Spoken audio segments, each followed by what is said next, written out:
You're watching CBS News Los Angeles, The Rundown.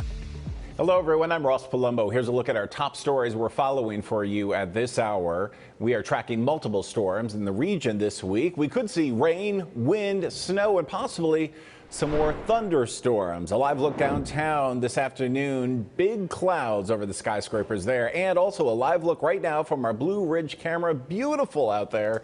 Winter has arrived here in Southern California. Local skiers and snowboarders are certainly in luck with the current snowfall and the potential for much more. More terrain and chairlifts are expected to open this week at Big Bear Mountain Resort. Let's turn it over now to KCAL meteorologist Olga Ospina with our next weather forecast. Olga, how's it looking? Hi, Ross. You know, it is looking a lot drier than it did in the overnight hours and early this morning. Still a little bit of remnant moisture sticking around, so I want to show you our radar. We're looking at some snow up in the mountains out through the I-5 near Frazier Park. In fact, we'll continue to see some snow through the day with levels lowering, potentially even impacting the I-5 corridor. A little bit of wet weather out through the Inland Empire for San Bernardino as we head into some of our deserts. Beaumont also looking at a little bit of wet weather out through the I-10. So that storm, really most of it has pushed off to the east, and we're looking at mostly dry conditions, on and off slight scattered showers, and then some snow once again still impacting us as we head into later tonight, but really not an issue as we head into tomorrow. We're looking at mostly sunny skies and dry conditions as well for your Thursday. And then as we head into still the rest of the day into early Thursday, wind advisory in place across a lot of those higher elevations, and some very cold air left behind now that the storm has exited, especially tonight for the Inland Empire, where we do have a frost advisory in place. That's going to be for temperatures dropping down into the low 30s. So what can we expect for the coming week? Numbers are going to be running below average really over the extended period. And here's why. So our futurecast showing us this first storm is really moving out of our region, leaving us with dry conditions for Thursday, Friday, most of Saturday as well. But take a look at what happened Saturday morning. We start to see some rain developing across Northern California. That's going to drop south. And by late Saturday into Sunday, we could be waking up on Sunday to some light scattered showers. That will move out quickly, leaving us with dry conditions as we head into early next week. Temperature wise, it's going to be a cool week ahead with numbers mostly in the 60s, dropping down into the upper 50s as we head into next week. Ross? Well, a little cooler, but that sun is shining, Olga. Something to smile about. Thanks a lot. And as we mentioned, the current storm is bringing some much needed natural snow to our local mountains. KCAL News reporter Jasmine Veal is in Wrightwood with a look. I'm Jasmine Veal. I am here in Wrightwood in downtown, where you can see behind me some of the cars covered in snow, the street, a light dusting. It's beginning to melt off because the sun has come out, but all the skiers and snowboarders are so happy with this first round of snow to, be able to hit the slopes today. We saw some video from Big Bear, from Bear Mountain, people taking the lifts up and snowboarding down, and yeah, they got at least a couple of inches. They are hoping for more because a year ago, there was a lot more than what you see behind me when those historic storms came through, dumping a ton of snow where people couldn't even get out of their homes. So, well, we have this, our first real taste of winter, and I'm in front of the coffee shop here, the Village Grind in Wrightwood. I just ran into Mariah from LA with her dogs.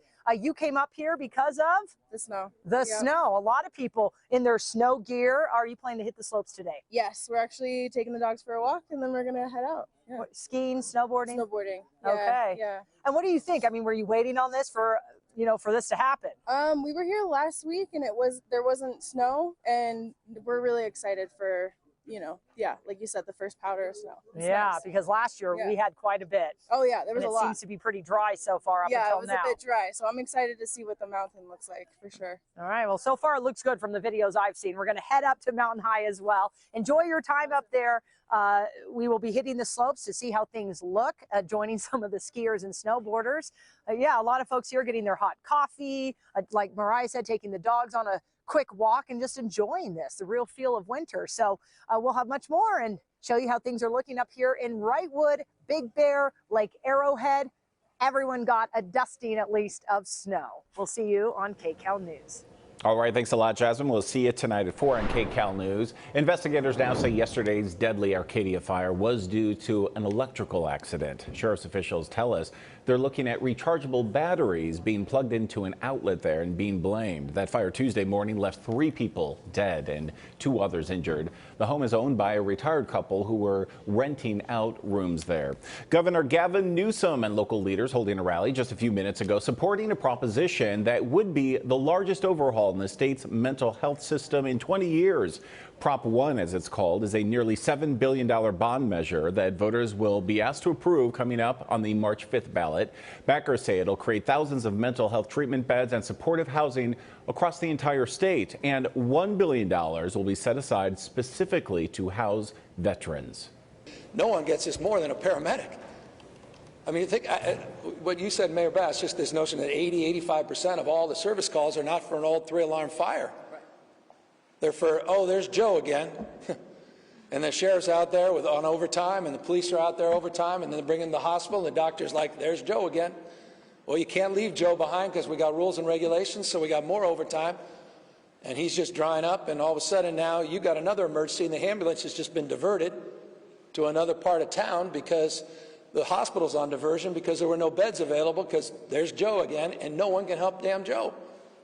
Family can't help Joe. No one seems to help Joe. There's no space for Joe. And as the mayor was saying, we're spending exponentially more on the back end. And I mean, the sheriff just said this. You already know this. Most Angelinos know this, but I don't know that we really know it. The largest mental health institution in the United States of America is a county jail in Los Angeles. L.A., in custody. We're as dumb as we want to be. And Proposition 1 solves for that with a different paradigm of accountability and speed and scale, the likes of which we have never seen in modern California history.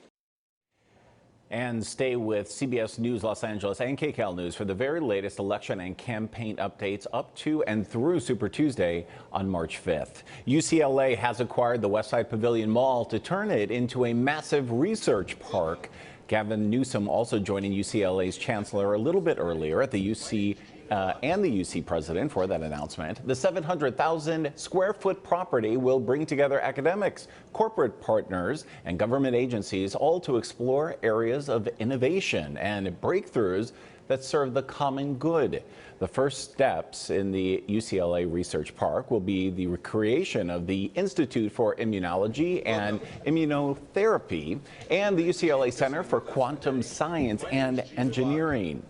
Well, Hollywood's award season is almost here. CBS is the new home of the Golden Globes, as you may know, which air this Sunday night. And just before the ceremony from 4 to 5, our Suzanne Marquez will be on the red carpet with live celebrity interviews right here on CBS News Los Angeles. And this has been a CBS News Los Angeles show, The Rundown. Thanks for joining us.